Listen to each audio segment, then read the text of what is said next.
Hello everyone, welcome to my channel. तो आज के लेक्चर में हम डिस्कस करेंगे सॉल्यूशन टेस्ट सीरीज 2 का। तो आईआईटी जैम का जो टेस्ट सीरीज 2 था उसके सॉल्यूशंस को आज हम डिस्कस करेंगे। तो आई होप आप सभी का जो पेपर है वो काफी अच्छा गया था। कुछ लोग जिनका पेपर अच्छा नहीं गया तो आपको टेंशन नहीं लेना है। नेक्स्ट टेस्ट में आप इम्प्रूवमेंट करो। आपके पास 1 वीक है तो आप उसमें अच्छे से डेवलप कर सकते हो ताकि आपका जो भी नेक्स्ट टेस्ट होगा उसमें अच्छा करो। और दूसरी बात, चाहे आपके कम मार्क्स आए चाहे ज्यादा मार्क्स आए, आपको टेंशन नहीं लेना है। आपको चुपचाप पेपर दो, क्योंकि जितने ज्यादा आप पेपर दोगे आपको क्वेश्चंस के आइडिया होंगे, उतना आप अपने आप पे डेवलपमेंट करोगे। और दूसरी बात, आपको जितने क्वेश्चंस के आइडिया होंगे उतना आपके लिए बेनिफिट होगा। आप ये मत सोचो कि मुझे नहीं आ रहा है, मैं पेपर को अटेम्प्ट नहीं करूं। अगर आप इसी तरीके से थिंकिंग रखोगे तो ऐसे दिन निकलते जाएंगे, क्योंकि टाइम बहुत कम है। आपको जितना भी आता है आप उसको अप्लाई करो, क्योंकि एग्जाम में आपके पास जितने काउंटर एग्जाम्पल होंगे, जितने ज्यादा आपके पास एग्जाम्पल होंगे, वही आपको बेनिफिट होगा। मैं आपको बार बार यही एडवाइस कर रहा हूँ। अगर आपको कॉम्पिटेटिव एग्जाम निकालना है, चाहे वो कोई भी कॉम्पिटेटिव एग्जाम हो, उसके लिए एक ही सबसे बेस्ट वे है कि आप नंबर ऑफ क्वेश्चंस आपके माइंड में होने चाहिए, क्योंकि जब आप पेपर पे बैठते हो तो आप नए क्वेश्चंस को टैकल नहीं कर सकते एंट्रेंस एग्जाम में। ये मेरी बात को समझ लो। और दूसरी बात, प्रीवियस ईयर के क्वेश्चन से। तो प्रीवियस ईयर के क्वेश्चंस मेरे पेपर में देने का इंटेंशन ये होता है कि आपको उसी टाइप के क्वेश्चंस पता चले, क्योंकि आपको हर एक टाइप के अगर क्वेश्चंस के आइडिया और उसको सॉल्व करने के अप्रोच पता चल गया, और जब आप फर्स्ट टाइम सॉल्व करते हो तो फिर आपका अगर माइंड चल रहा है, that means you are able to solve the questions. मतलब उस लेवल के क्वेश्चंस को आप सॉल्व करने के लिए एबल हो।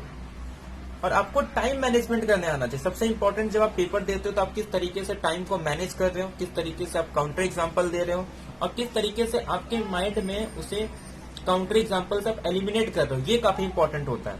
आपने कितनी भी थ्योरी पढ़ ली, अगर आपके पास वो जो एक पेपर देने का अगर आपके पास एक्सपीरियंस नहीं है तो फिर कुछ मतलब नहीं। तो इसलिए आप जितना टेस्ट दोगे उतना आपके लिए यूजफुल होगा।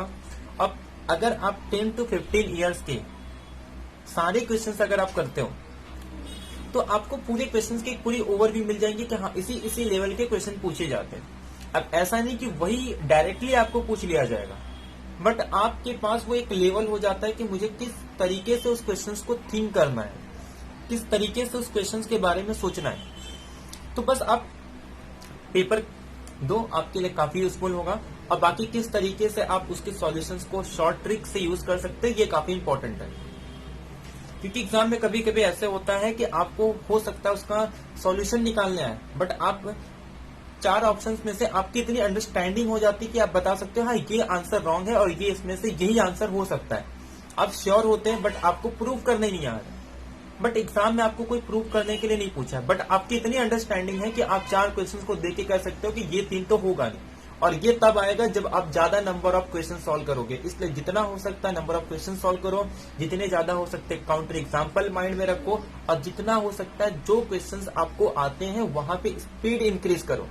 क्योंकि अगर इजी क्वेश्चन आपने बहुत अटेम्प्ट किए हैं और आप टाइम जो है वहां पे अगर सेव करते हो तो फिर अच्छे क्वेश्चंस के लिए आपको टाइम मिलेंगे। बट अगर आपने इजी क्वेश्चंस को छोड़ दिए कि नहीं तो इजी है, प्रीवियस ईयर का क्वेश्चंस है, और आप उसमें भी टाइम वेस्ट कर रहे हो तो प्रॉब्लम है। तो इजी क्वेश्चंस में आपको टाइम बहुत ही स्पीड बढ़ानी है कि उस क्वेश्चंस को देखते ही आपको टिक करना है, और जो टाइम से होंगे उनको अच्छे क्वेश्चंस में आपको सोचने में लगाना। इसलिए जो क्वेश्चंस आपको आते हैं उसको इतने अच्छे तरीके से कर दो कि जब आप पेपर में बैठो वो क्वेश्चंस आपके देखते ही बनने चाहिए। ठीक है, तो फिर स्टार्ट करते हैं। तो जो भी इस चैनल में नए हैं तो प्लीज चैनल को सब्सक्राइब कर लें और बेल आइकन को प्रेस कर लें, ताकि आपको जो भी अपकमिंग वीडियोस की नोटिफिकेशन मिल सके। और जो भी आपके फ्रेंड्स होंगे जो आईआईटी जैम की तैयारी कर रहे हैं उनको प्लीज ये लिंक शेयर करो। आप लोग शेयर नहीं करते हैं तो प्लीज मेरी रिक्वेस्ट है कि जितने भी आपके फ्रेंड्स होंगे जो आईआईटी जैम की तैयारी कर रहे हैं तो उनको प्लीज शेयर करो। और आप भी पूरा वीडियो को कंप्लीट वीडियो देखो, किस तरीके से क्वेश्चंस को अप्रोच करना चाहिए, किस तरीके से क्वेश्चंस को सॉल्व करना चाहिए, ताकि उसी तरीके से आप एग्जाम में क्वेश्चंस को सोचो। तो स्टार्ट करते हैं। अब जैसे देखो, क्वेश्चन नंबर 1 को पहले मैं अगर क्वेश्चंस को साइड में रखूं तो कहीं ना कहीं मैं ऑप्शन को देख के डर जाऊंगा कि Q+ क्या है, S क्यू प्लस के अंदर क्या कंटेन कर रहा है, एस इंटरसेक्शन के अंदर क्या कंटेन कर रहा है। कभी कभी ऐसे होते हैं कि क्वेश्चंस काफी डिफिकल्ट देखते हैं लेकिन ऑप्शन से आप खेल सकते हो, बट कभी कभी ऐसा होता है कि क्वेश्चंस आपको डराने के लिए डेंजर देते हो, बट उसका सॉल्यूशन इतना इजी होता है कि आप उसके क्वेश्चंस आपके देखते ही बन जाएंगे। तो आपको डरना नहीं है, पहले क्वेश्चंस को पढ़ना है। क्वेश्चन ने पूछा क्या है कि S be the set of all limit points. S एक वो सेट है जिसके पास इस सीक्वेंस के सारे लिमिट पॉइंट हो जाएंगे, और क्यू प्लस कुछ नहीं, set of all positive rational number है। तो एक काम करना, आपको पहले सीक्वेंस को बड़े ध्यान से लिखना है। सीक्वेंस है n upon √2 plus √2 by n। अगर मैं ध्यान से देखूं तो क्वेश्चन मुझे यहीं से पता चल जा रहा है कि इसका लिमिट एग्जिस्ट नहीं होगा, ये वाले टर्म की वजह से इसका लिमिट एग्जिस्ट नहीं होगा। बट अगर मैं इसको और सिंप्लीफाई करूं तो मैं इसे लिख सकता हूं n² प्लस 2 अपॉन n√2। तो जब हम लिमिट अप्लाई करते हैं तो हम सिर्फ क्या देखते हैं, n की डिग्री देखते हैं। अब ये n की डिग्री ऊपर n² है, नीचे n, यानी कि इसका जो लिमिट है वो इन्फिनिटी हो जाएगा। कैसे करते हैं, limit n tends to infinity, और यहां से n² अगर हम कॉमन लेंगे तो ये हमारे पास 1 plus 2 bye n² upon n√2। तो देखो ये क्लियरली फिर भी एक n वेक्टर बच रहा है, तो देयरफॉर ये आंसर कैसा है, लिमिट। बाकी ये लिमिट एग्जिस्ट हो रहा है और एक इन्फिनिटी, यानी कि इसका आंसर कितना हो जाएगा, इन्फिनिटी। मतलब इसकी लिमिट एग्जिस्ट ही नहीं हो रहा है, यानी कि इसके पास कोई भी लिमिट पॉइंट नहीं है। अब लिमिट पॉइंट नहीं है यानी कि सेट कैसा हो गया, एम्प्टी। अब जैसे ही एम्प्टी क्वेश्चन आ गया, अब आपके सारे ऑप्शन तो ऐसे ही एलिमिनेट हो जाएंगे। मैं कह रहा हूं कि अगर एस एम्प्टी है तो एस के साथ अगर मैं कोई भी सेट, एम्प्टी सेट के साथ में अगर यूनियन एक्स लूं तो ये हमेशा एक्स हो जाता है, लेकिन एम्प्टी सेट के साथ में अगर किसी का भी इंटरसेक्शन लूं तो एम्प्टी सेट। अब देखो इसमें से जो ऑप्शन नंबर सी और डी तो ऐसे ही एलिमिनेट हो गया क्योंकि उसमें इंटरसेक्शन पूछा है, तो एम्प्टी आना चाहिए। बट सी और डी में दोनों कह रहे हैं नॉन एम्प्टी, चेक ही नहीं करना है।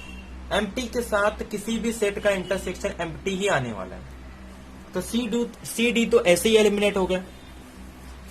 मतलब आपको क्वेश्चंस को ज्यादा अब इसमें ऑप्शंस को समझना नहीं है, आपको सिर्फ ये देखना है इंटरसेक्शन पूछ लिया सेट के साथ तो ये ऑप्शन रॉन्ग, क्योंकि नॉन एम्प्टी हो ही नहीं सकता। अब एम्प्टी सेट तो भाई हर एक सेट के अंदर कंटेन करता है, अब एम्प्टी सेट के साथ रैशनल नंबर तो कंटेन नहीं कर सकता, तो देयरफॉर बी ऑप्शन करेक्ट है। Question number 2। अब देखो ये जो सीक्वेंस है कह रहा है क्या ये मोनोटोनिकली इंक्रीजिंग सीक्वेंस होगा, क्या ये मोनोटोनिकली डिक्रीजिंग सीक्वेंस होगा, या फिर नाइदर मोनोटोनिकली इंक्रीजिंग और डिक्रीजिंग। सारे में कन्वर्जेंट टू 1 कह रहा है और एक में कह रहा है डाइवर्जेंट। ये डाइवर्जेंट तो होगा ही नहीं क्योंकि ये सीधे सीधे 1 पे कन्वर्ज कर रहा है। तो इंपॉर्टेंट एम ये है हमारा कि ये चेक करना कि मोनोटोनिकली इंक्रीजिंग है या मोनोटोनिकली डिक्रीजिंग। एक तो आप क्या कर सकते हैं, इसके कुछ पॉइंट ड्रॉ कर दो, या फिर एक काम को इसको ड्रॉ कर दो या तो कुछ पॉइंट निकाल लो। देखो सिंपल सा क्वेश्चन है, बाकी लिमिट तो इसका 1 है, इसमें कोई दो राय नहीं है कि limit n tends to infinity 1 plus minus 1/n, इसका जो लिमिट है 1। सिर्फ प्रॉब्लम ये है कि क्या ये मोनोटोनिकली इंक्रीजिंग है, डिक्रीजिंग है, या दोनों है। एक काम करता हूं, मैं इसके कुछ एलिमेंट्स को प्लॉट करता हूं ग्राफ पे। जैसे मान लीजिए 0 है, अगर मैं 1 पुट कर दूं, जैसे कि फॉर एग्जांपल मैं यहाँ पे 1 पुट करूं, तो देखो 1 माइनस 1 0, यानी कि पहला पॉइंट। सेकेंड पॉइंट अगर मैं बात करूं तो यहाँ पे ये इवन हो जाएगा, तो 1 प्लस हाफ, यानी कि कुछ 3/2 आएगा। 3 पुट करूं, देखो लिमिट मेरा 1 है, और अगर मैं यहाँ पे 3 पुट करूं तो 1 माइनस 1/3, मतलब 1 माइनस 1/3, तो ये हो जाएगा 2/3। अब 2/3 तो 1 से कम है, मतलब कुछ पॉइंट यहाँ आ जाएगा 0.67, यानी कि ये पॉइंट यहाँ से यहाँ जा रहा है, फिर यहाँ जा रहा है, फिर ऐसे ऐसे ऐसे ऐसे करते करते करते करते करते करते करते करते ये जाके लास्ट में 1 पे कन्वर्ज हो जाएगा। बट एक टर्म के बाद उसके सारे पॉइंट क्लोज हो गए। बट ये सीक्वेंस ना तो मोनोटोनिकली इंक्रीजिंग है ना ही डिक्रीजिंग है, क्योंकि ये क्या कर रहा है, ऑसिलेट कर रहा है। तो देयरफॉर ये जो सीक्वेंस है ना तो मोनोटोनिकली इंक्रीजिंग है ना तो डिक्रीजिंग है, लेकिन एक टर्म में जाने के बाद उसके सारे टर्म्स 1 के पास इतने क्लोज हो गए कि वो जाके कन्वर्ज हो जा रहा है 1 पे। तो therefore monotonically increasing wrong, monotonically decreasing wrong. Neither monotonically increasing है ना तो मोनोटोनिकली डिक्रीजिंग है, बट फिर भी सीक्वेंस कन्वर्ज कर रहा है 1 पे, तो डी ऑप्शन रॉन्ग। अब देखो ये क्वेश्चन तो हम सैंडविच थ्योरम का यूज कर सकते हैं कि साइन पाई बाय 2n की वैल्यू -1 और 1 के बीच में होगा। अब इससे मल्टीप्लाई कर दो, दोनों साइड से किसके बीच में आ रहा है, -1/n इंटू n प्लस 1 और राइट साइड में 1/n इंटू n प्लस 1। तो क्लियरली ये सीक्वेंस 0 पे कन्वर्ट होगा, या फिर मतलब कॉची सीक्वेंस तो है। ये कह रहा है डाइवर्जेंट सीक्वेंस, रॉन्ग। ये कह रहा है ऑसिलेटरी सीक्वेंस, ये भी रॉन्ग। ये कह रहा है कि नॉट अ कॉची सीक्वेंस, ये भी रॉन्ग। तो ये कैसा सीक्वेंस है, कॉची सीक्वेंस है। काफी सिंपल क्वेश्चन था। जब भी आकर आपके पास साइन कुछ भी आ जाए ना, इसकी वैल्यू में सब -1 और 1 के बीच में ही कर दी है। एक बार सारी वैल्यू को ग्रेटर देन ले लो और एक बार लेस देन ले लो, तो उसी का यूज करके हम क्या कर सकते हैं, इसे बता सकते हैं कि सीक्वेंस क्या है, कन्वर्जेंट है। या फिर हम इसे मोनोटोनिकली इंक्रीजिंग, डिक्रीजिंग और बाउंडेड का भी यूज करके कर सकते हैं, मोनोटोन कन्वर्जन थ्योरम का यूज करके, या फिर डायरेक्ट भी हम इसे स्क्वीज थ्योरम का यूज करके भी कॉची सीक्वेंस प्रूव। अब देखो क्वेश्चन नंबर 4। क्वेश्चन नंबर 4 जो है ये रीमान सम का क्वेश्चन है। जब भी हमें सीरीज निकालना होता है तो हम कुछ, हमारे पास मेथड है, जिस मेथड का यूज करके मैंने इस पे एक वीडियो बनाया है सीक्वेंस पे, वो आप जाके वीडियो देख सकते हो। हायर मैथमेटिक्स के प्लेलिस्ट में आपको वीडियो मिल जाएगा, जिसमें आप सीक्वेंस और सीरीज के क्वेश्चंस को कैसे सॉल्व कर सकते हैं। और जैम में सीक्वेंस एंड सीरीज के काफी क्वेश्चंस आते हैं कि सीरीज का सम कैसे फाइंड करेंगे, सीक्वेंस है तो उसकी लिमिटिंग वैल्यू कैसी होगी। ये काफी इंपॉर्टेंट क्वेश्चंस है, तो आप जाके प्लेलिस्ट में जाके सीक्वेंस एंड सीरीज के क्वेश्चंस को देख सकते हैं। How to find the summation of any sequence और सीरीज। अब देखो बड़े ध्यान से समझना। क्वेश्चन नंबर 4 में हमें पूछा है कि limit n tends to infinity pi by n summation k is going from 1 to n pi bye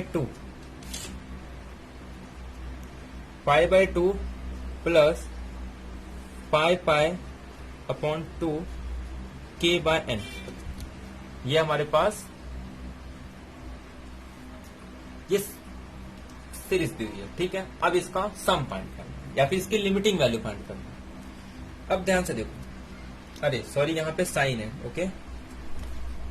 अब इस साइन को मैं कन्वर्ट कर सकता हूँ कॉस में, क्योंकि पाई बाय 2 में हमेशा फंक्शन चेंज हो जाता है। साइन हो चाहे कॉस हो चाहे टैन हो चाहे कॉट हो चाहे कॉसेक हो या सेक हो, सारे फंक्शन पाई बाय 2 से चेंज हो जाते हैं। सिर्फ हमको साइन को ध्यान रखना होता है। बट सेकेंड क्वाड्रेंट में पाई बाय 2 प्लस समथिंग मतलब second quadrant, and we know that कि सेकेंड क्वाड्रेंट में साइन पॉजिटिव होता है, मतलब सिर्फ क्या हो जाएगा, ये कॉस में चेंज हो जाएगा।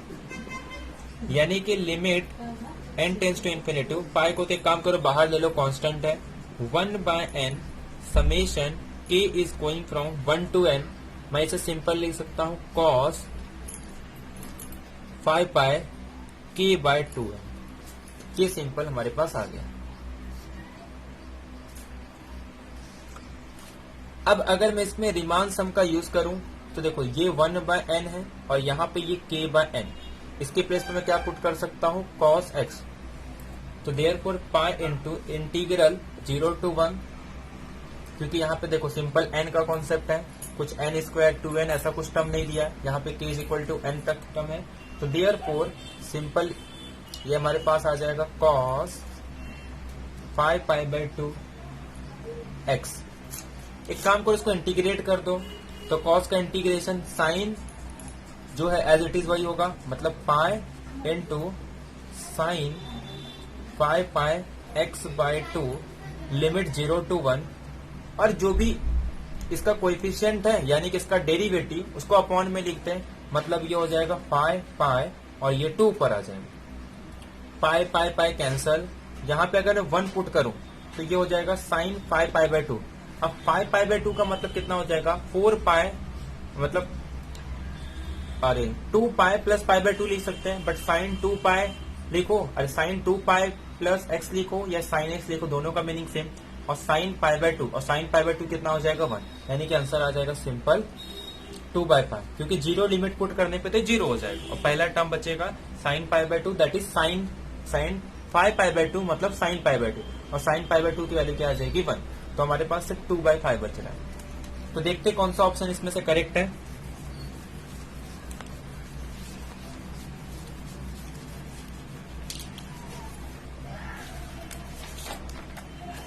तो यहां से 2/5 करेक्ट हो जाएगा, बाकी A B D option wrong हो जाएंगे बाय यूजिंग रीमान सम। अब देखो ये क्वेश्चन काफी इंपॉर्टेंट है, क्वेश्चन नंबर 5 कि an is equal to b n plus 1 upon b n, where b n की वैल्यू 1 है, बी टू की वैल्यू 1 है, and b n plus 2 is equal to b n plus 1। इसका limit पूछा है। ये काफी इंपॉर्टेंट क्वेश्चन है जो कि आजकल चाहे वो सेट हो, नेट हो या गेट हो, पूछ रहा है, और ये काफी बहुत ही अच्छा क्वेश्चन है। देखो इसे हम रिकरेंस सीक्वेंस भी कहते हैं कि an is equal to b n plus 1 upon b n, ये दिया हुआ है। अब ध्यान से थोड़ा देखना, मैं कह रहा हूं कि बी एन प्लस 2 को मैं कह रहा हूं बी एन प्लस 1। देयरफॉर यहां से मैं अगर ए एन प्लस 1 निकालूं तो ए एन प्लस 1 के प्लेस में मैं क्या लिख सकता हूं, b n plus 2 upon b n plus 1। ठीक है, अब ध्यान से सुनना, ये जो बी एन प्लस 2 है, अगर मैं इस बी एन प्लस 2 को लिखना चाहूं तो मैं इसे लिख सकता हूं b n plus 1 upon b n plus 1। तो देयरफॉर ये हमारे पास हो जाएगा b n upon b n plus 1 तो ये मेरे पास आ गया ए एन प्लस 1। तो देयरफॉर ए एन प्लस 1 को मैं लिख सकता हूं, अब देखो ए एन क्या है, b n plus 1 upon b n है, तो therefore b n upon b n plus 1 के प्लेस पे क्या लिख सकता हूं, 1 अपॉन ए एन प्लस 1। ये इस तरीके से हमारा एक्सप्रेशन आ गया। अब यहाँ पे आ गया काम खत्म। हमें पता है कि अगर ए एन सीक्वेंस का लिमिट एल है तो ए एन सीक्वेंस का लिमिट भी कितना होगा, एल, और इसकी जो हम क्वाड्रेटिक इक्वेशन फॉर्म करेंगे और जो भी इसका रूट पॉजिटिव रूट होगा उसी पे ये सीक्वेंस क्या करता है, कन्वर्ज करता है। तो एक काम करते हैं, इसका हम रूट निकाल लेते हैं।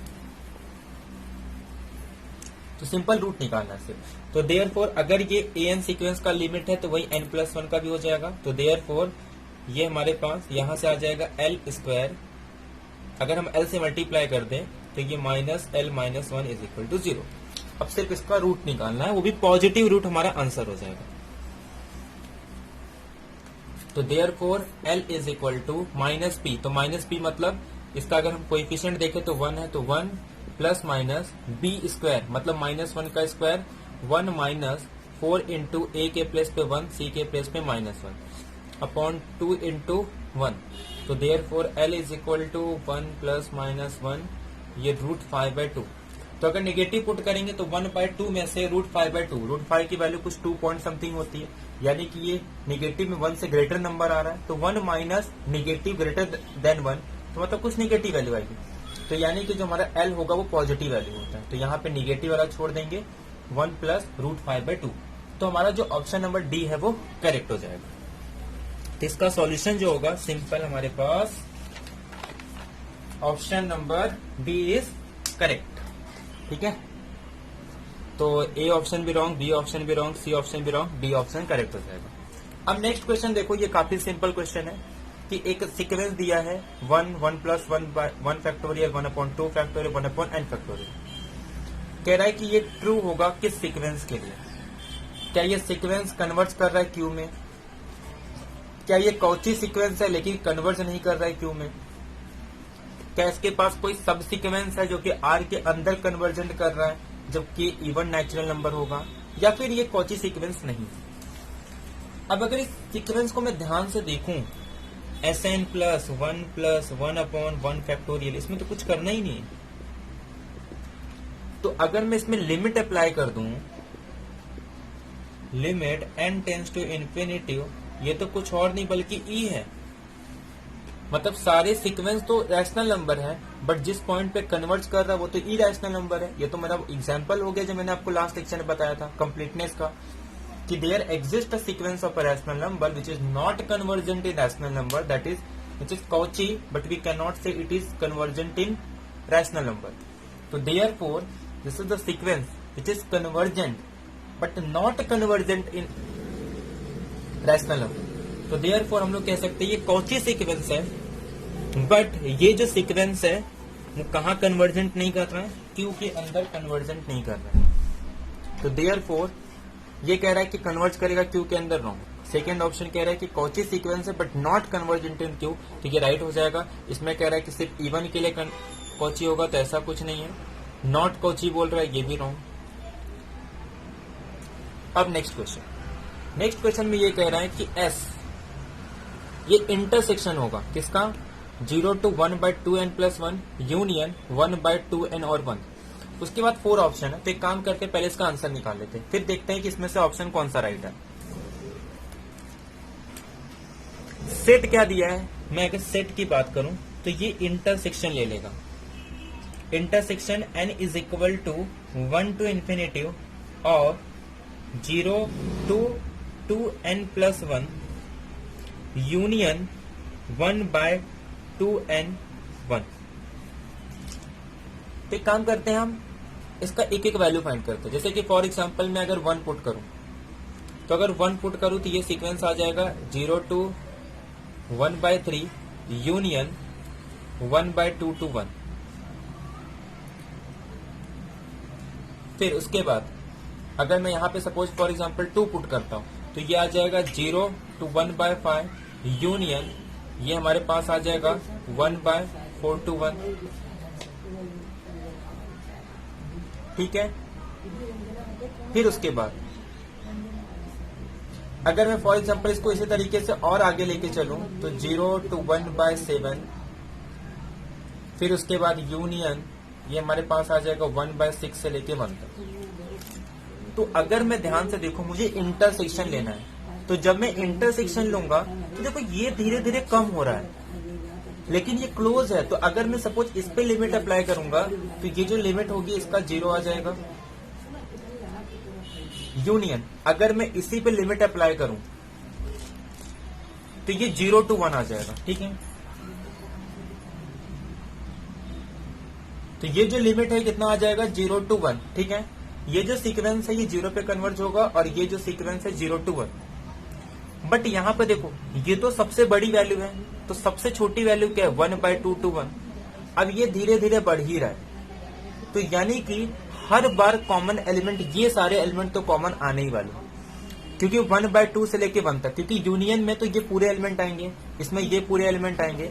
बट अगर अब मुझे क्या लेना है, कॉमन लेना है, तो जब हम कॉमन लेंगे ना, तो ये तो हर बार कॉमन आ रहा है, क्योंकि 1/2 to 1 इसमें भी होगा, 1/2 to 1 इसमें भी होगा, 1/2 to 1 इसमें 1 भी होगा, यानी कि 1/2 to 1 ये तो हमारा आने ही वाला है। बट यहां से क्लोज इंटरवल होने की वजह से 0 सेट के अंदर भी है, तो देयरफॉर जो हमारा इंटरसेक्शन होगा वो कुछ इस तरीके से आ जाएगा, यानी कि 1/2 to 1 close interval 1/2 to 1 union 0, ये हमारे पास सेट हो गया। ठीक है। अब सेट मिल गया, अब देखते हैं ऑप्शन से खेलते हैं कि कौन सा ऑप्शन इसमें से राइट होगा।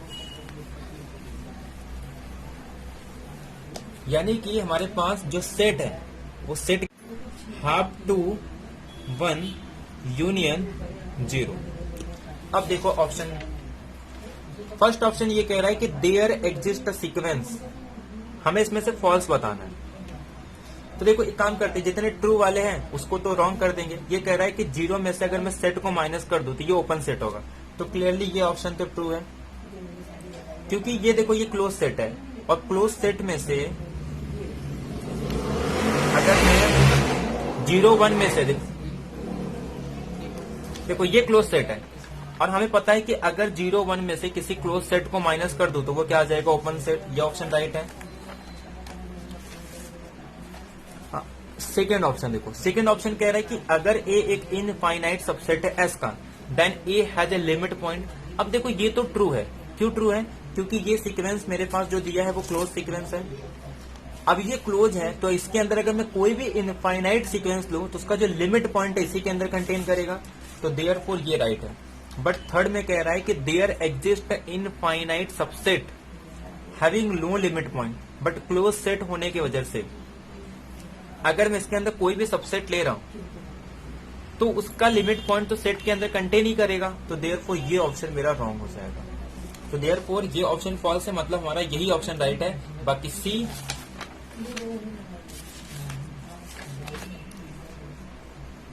ये भी ऑप्शन रॉन्ग हो जाएगा। बाकी ये कह रहा है कि देखो there exist sequence AN and BN such that कि 0 1 में से अगर मैं उसको माइनस कर दूं तो मेरे पास S आ जाएगा।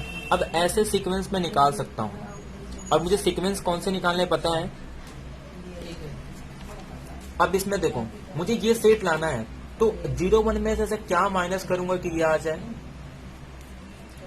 0 to 1/2। तो अब ऐसे सीक्वेंस में an और bn को सपोज an को 0 ही ले लूं और bn को हाफ ले लूं, तो क्लियरली यही सीक्वेंस हमारा हो जाएगा, जिसमें से इसको माइनस कर दूं, मतलब 0 1 में से अगर इस सीक्वेंस को माइनस कर दूं तो ये आ जाएगा। तो there exist a sequence such that कि 0 to 1 minus this we will get s। तो फर्स्ट भी ट्रू है, तो therefore only option D is incorrect. तो ये करेक्ट है, इसका मतलब हमारा ऑप्शन रॉन्ग है।